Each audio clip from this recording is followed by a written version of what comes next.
Hi guys, my name is Lelasophia. I am an artist and fine jewelry designer. If you like contemporary fine jewelry, if you like luxury handbags, all things New York City and art, then I have some fun videos for you. You guys, I had to just quickly make a video because if you have or have not heard, I'm sure everybody in this community has heard, and outside of the community, Miss Jane Birkin's original Birkin bag prototype has just sold.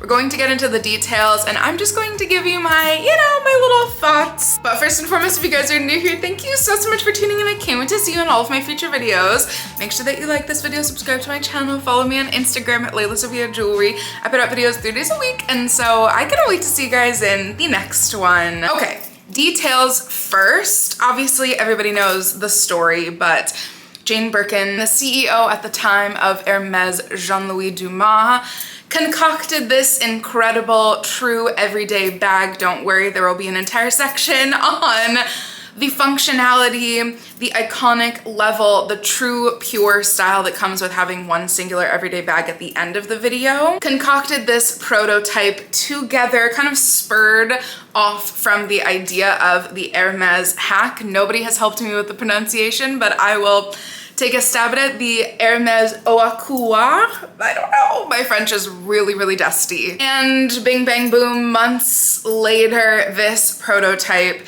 became a reality, was physically manifested into today's world.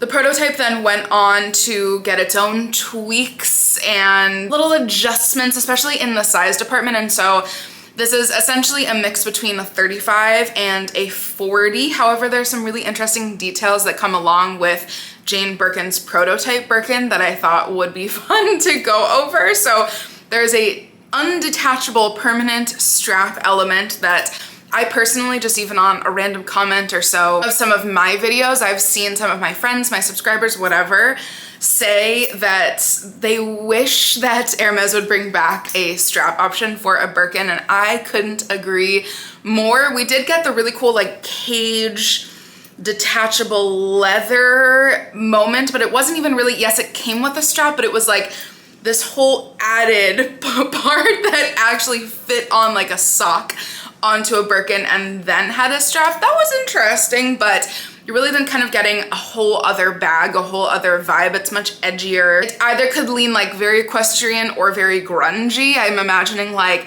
a palladium hardware black Birkin with then like a literal harness on it could be very interesting. So something like a simple strap I do think would be really cool on a Birkin. There also was a literal nail clipper attached onto the bag.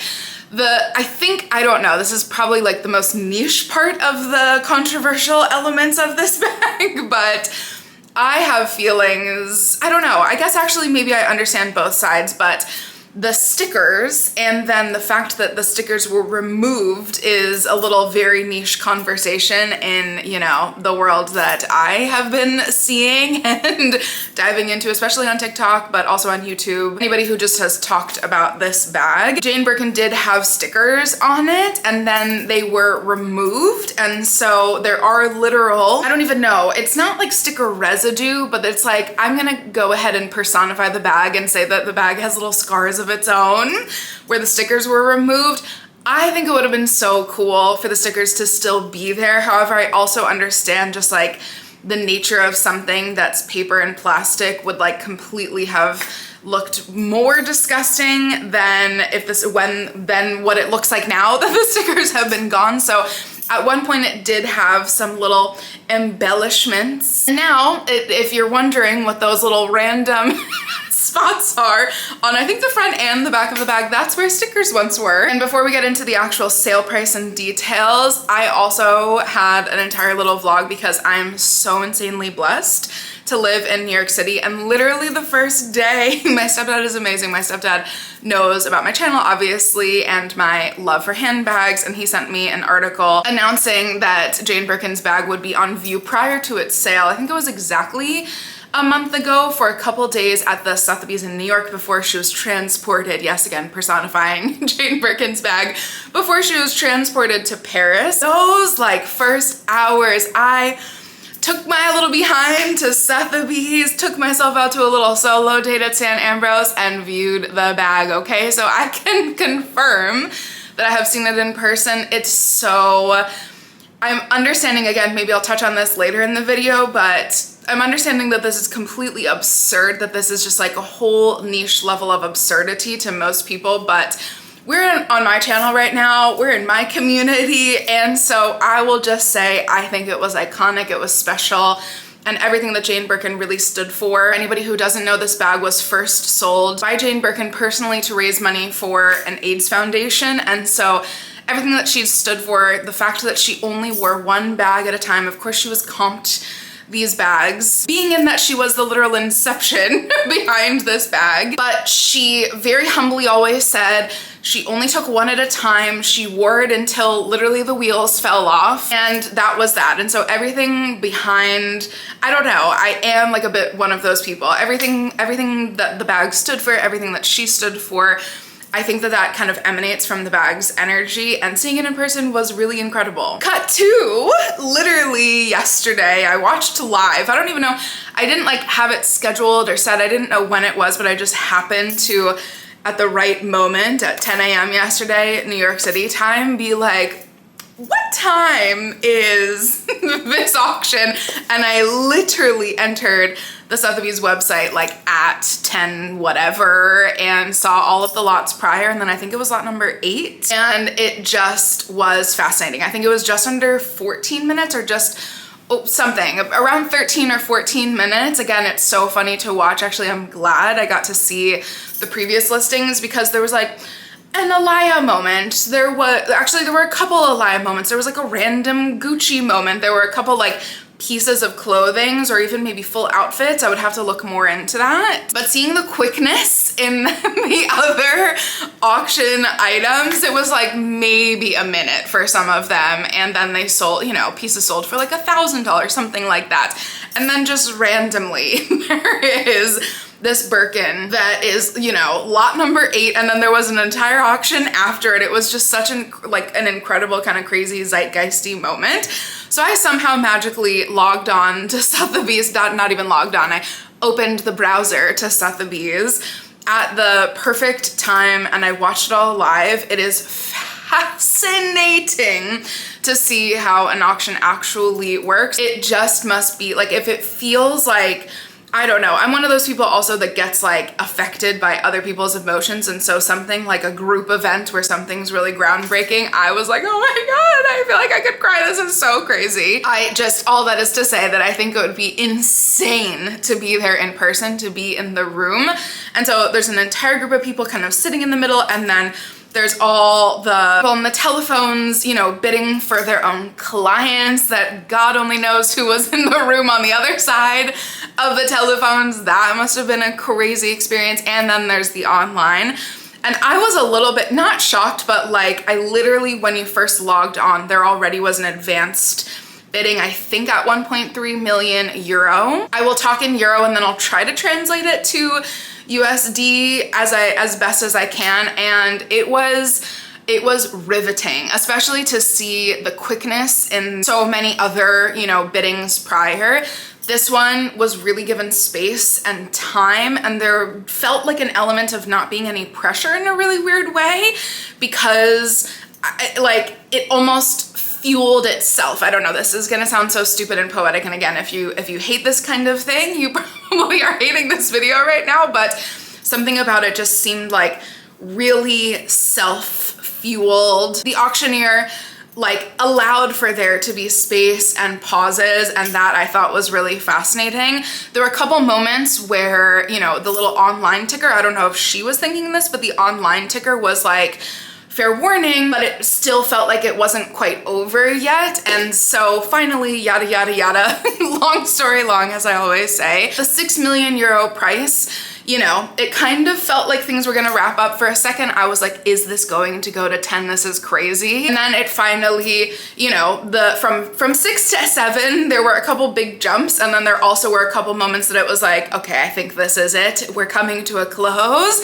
And it finally landed at 7 million euro. Before I get to the price after taxes and fees and then translate that into USD. The coolest thing I think that I, just as like a random viewer on the internet, experienced was a couple moments of people being really vocally like, you know, like actually audibly gasping. That I thought was really interesting. And again, like, could you imagine being in that room? That would be insane. And usually auctions are so prim and proper and you're supposed to just stay in your seat and be absolutely quiet, but even the auctioneer herself was like, oh my god, this is really crazy. And so there were a couple moments either where somebody just made a big jump, like I remember it was something went from 1 point something something euro, and another bidder was like, we're going to 2 million, okay? And people were like, oh my god. The 5 million mark was a big moment, and then when it reached 7, I think people knew like, okay, this is pretty crazy. And so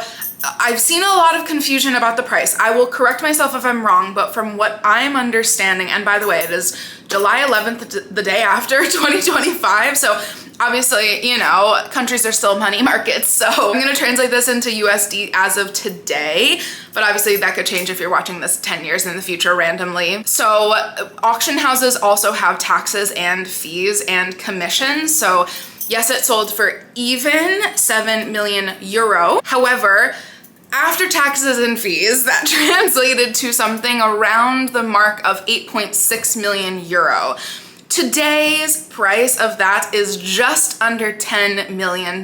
So some articles I've seen are saying $10.1 million, some are saying $9 million, some are saying 7 something. So that's the breakdown. In USD, this buyer is, you know, paying around the $10 million mark, which is pretty insane. Just leaving space for the fact that this actually sold at the most record-breaking, like I think probably like 10 times more than people would have ever imagined. At actual Sotheby's, I don't know who I was having. Oh, cute. I was having a conversation, random. I was having a conversation with like somebody on the, like, not in the actual display of Jane Birkin's bag, but in like the really cute little desk area. They had some other really beautiful Birkins before you went up to the real main, like, exceptional Hermes collection on the second floor that they were displaying. And I asked, first of all, because I, a massive fan, was like, is Phyllis Cow going to be the auctioneer? Because I would die. That would be the most iconic moment. Of course, it's understandable that it would be a French auctioneer. She did a beautiful job, but that sparked my conversation. And literally the woman at Sotheby's who does this for a living was like, I don't know, I think it could fetch 1 million euro. And I was like, that would be crazy. It started at 1.3. And so it, like, no matter whether you think that this is the most absurd, insane thing to ever happen, and this is completely, I trust me, I'm not an idiot. I saw all the comments that were like, you should donate that money. What about the animals? What about the planet? Trust me, I feel we can still leave space for that, but also indulge in this conversation, regardless of whether you think that that is the most disgusting thing to ever happen to our world or think that it's the most iconic thing. It's pretty insane that it shattered every single record. We don't have many details yet, again, just as the day after of the buyer, but all I have heard or read so far is that it went to a private Japanese collector. I did really appreciate seeing the kind of like hand off from its previous owner. Her name is Catherine B. She did like just a tiny little interview. I don't even know if it was an interview. Somebody filmed her talking afterwards. You know, she literally passed over this bag first to Sotheby's and now to its new owner. And I appreciated her words because she was like, I think she was saying like, oh, this bag is like my son. And when you are a parent and you are sending your child off to college, it's both so exciting and so sad. It was poetic. I thought it was cute. I think she was really like heartfelt, and it's pretty insane. She purchased the bag in 2000, I believe. I think I saw 2 different years, either 2000 or 2003. So let's leave space for me being wrong. But that's a very long time to have a culturally significant, iconic piece that is worth now $10 million in your private collection. And on to my like little kind of personal final thoughts. Because again, regardless of the actual, you know, monetary value, I think people, it's a really good lesson in people seeing money as different, you know, as completely different entities. I had a lovely conversation yesterday after with one of my friends here, And I was like, okay, like I'm pretty unique. I know that my thought process is often like a little bit off the beaten path. And so I totally err on the side of understanding money more so as energy and understanding that everything is relative and perception is relative. You know, to somebody like this, who's probably a multi-bajillion, billion, whatever heir, this is probably not a lot for them. And it's totally fine. I love like a little bit of a discourse. I know I'm setting myself up for that, but I do think that it is fascinating to have those resources, to have tapped into that form of abundance and have money kind of just be like, not necessarily a currency, but more so, I don't even know, a form of energy that you can exchange. And yes, we're getting, you know, that's why we don't need to talk about this too much because I will get into my like esoteric views, but I think that it's kind of fascinating if you look at it from a sense that is, you're not buying an item that's worth $10 million, you're buying a literal physical manifestation of an entire cultural zeitgeist. You're buying into something that is literally an era, a feeling that then has like a physical a piece attached to it. The way that I was thinking last night I could best describe it is that,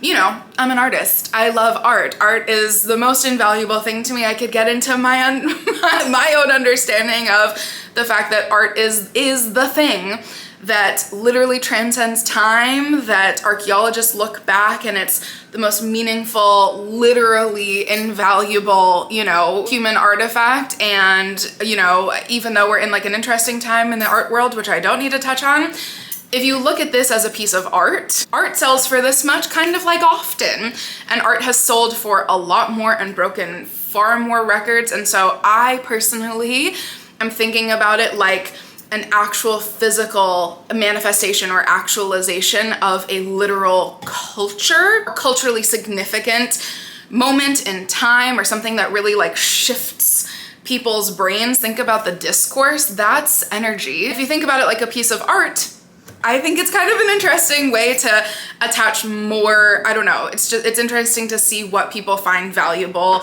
and what people don't find valuable. My last kind of final two thoughts, I think I'm backing up what I've been saying, that everybody's been saying for the last 2 years, honestly, that there's a trending towards bigger bags, but I would actually modify that statement and say that there's a trending towards one significant bag a la Jane Birkin, because this, actually I'm gonna merge my 2 points, because to me, I saw a video that perfectly described what I think I've been feeling, to be honest, but also never want to be judgmental. But this person was talking about, like, there are a lot of people who put together really great outfits, but there's not a lot of people who have really true style to themselves, or style that is authentic to themselves. And I was like, that feels like what I couldn't or haven't been able to put into words. And somebody like Jane Birkin, to me, is the epitome of having style. And if we're to even, you know, get more into the nitty gritty even more, not be reductive necessarily, but like pinpoint it to one actual piece. The fact that for many years, and honestly prior to, with her adorable little basket bags,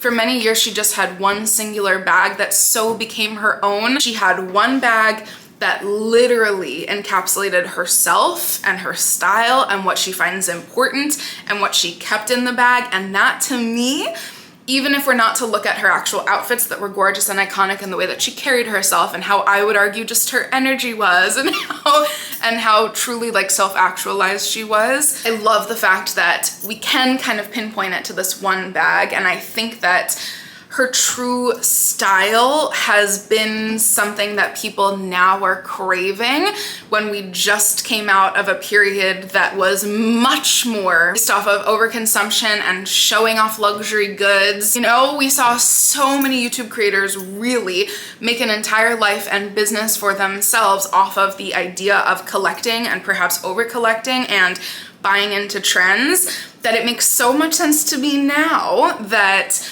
especially stemming from being exhausted of that, perhaps. I feel like I have been, and I've been very vocal about that, watching, appreciating, and hopefully really respecting the memory of somebody who, yes, I know she joked that, you know, I will misquote this or whatever. I will like very loosely quote her saying that, you know, God only knows when I die, it's only gonna be about the bag. That I hope to not just make it about the bag. I hope that the point of all these things that I'm saying is that she really knew herself, she knew her style, she totally went against the grain. Carrying a basket, I'm sure, was so random to people. I'm sure it was a bit inappropriate at times. I'm sure it didn't make sense to people. And then same thing, carrying her entire life of things that you've collected and love and are meaningful in one singular bag until literally it was falling apart and putting stickers on it where people would say that's devaluing it. She always went against the grain. And so rather than making it about the actual bag, I really think that her essence is what people are trying to capture. And to end this very long video off, which I wasn't planning on making this long, but to end this off, because here are some actual real world examples. Yes, we've seen the rise of the Birkin, but I also think that two things go into that, that what we've talked about, like money culture, goes into that. But from my side of things, the rise of the Birkin, I would like to think of is one kind of singular part of really truly trying to encapsulate or emanate from one's own self the style of somebody like Jane Birkin, who really just had one bag, wore it until it literally fell off of their body or it couldn't be worn anymore, a la Mary-Kate Olsen. The people we always talk about and know and love. It's the Mary-Kate of it all, right? Okay, I will get there with my own. I will promise to get there with my own, but even my own Kelly, like I was literally looking, like she's getting, we're on our way, okay? We have some scratches, we have some whatever, and I will one day promise to wear this until it feels like me. Mary-Kate of it all, just to repeat that for the third time. I think that there are even better examples that are people authentically, genuinely wanting, if you look outside of the, oh, I want to emanate an old money or a quiet luxury style, that the thing actually past that, right? It's like in therapy, we look past the initial reaction. The thing actually past that is really somebody wanting, or people, or myself, let me just speak for myself wanting something that feels like me. When people see in a random store on a display, they're like, oh, Lelasophia has that bag. I love that. It's so her. Oh my gosh, I want to find my version of that. One of my favorite in whatever creators. I think she's a buyer stylist, Mathilde. I wish that I could say your name in your actual native tongue and make it sound as beautiful as I'm sure you do. So please help me with the pronunciation. But so far on the internet that I do a lot of deep dives on, okay? We're not gonna talk about how much time I spend really researching these things. She is the person to me that emanates that the most, that truly wears a bag and makes it her own. In addition to what people are using Birkins to do that as, a la Jane Birkin, I think that the rise of the Margot, instead of people saying, oh my gosh, it's just people wanting to emanate quiet luxury. Yes, I'm sure some people who purchase it are, but I really do think that, again, the Olsenification of our little fashion zeitgeist right now, really wanting to wear a bag, wanting to wear it in, wanting to scratch it, wanting to make it your own, wanting people to have an association with you and that piece. The rise of the Margot really points to that. And to bring this full circle to what we've been talking about, now we have the Celine Phantom luggage, the new version. People will be taking out their old versions. I know, I think I'm ready to bust out my old version.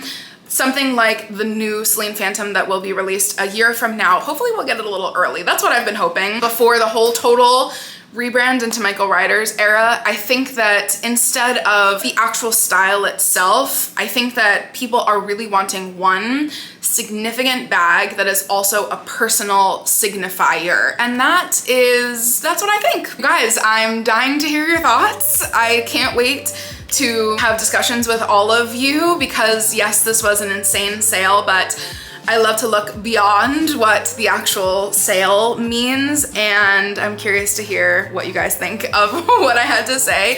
Thank you as always for watching, and I cannot wait to see you in my next one. Bye guys.